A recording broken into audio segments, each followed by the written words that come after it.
పాము ఏ రకంగానైతే తన శత్రువు నుంచి తనను తాను రక్షించుకోవడం కోసం తనలో ఉన్నటువంటి విషాన్ని చిమ్మి తన శరీరాన్ని తను రక్షించుకుంటూ తన శత్రువుపై దాడి చేయడానికి వాడుతూ ఉంటుంది. ఆ విషాన్ని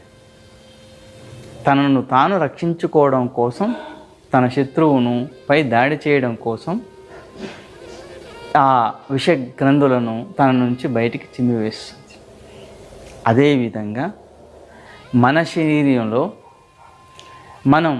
తీసుకున్నటువంటి ఆహారంలో ఉన్నటువంటి విష పదార్థాలను, మన శరీరానికి సరిపడనటువంటి పదార్థాలను మనం ఆహారాన్ని తీసుకునే సమయంలో శుభ్రంగా తీసుకుపోనప్పుడు అవి విష పదార్థాలుగా మారినప్పుడు మన శరీరాన్ని రక్షించడం కోసం ఈ నాగవాయువు అనేది వాంతిని కలిగి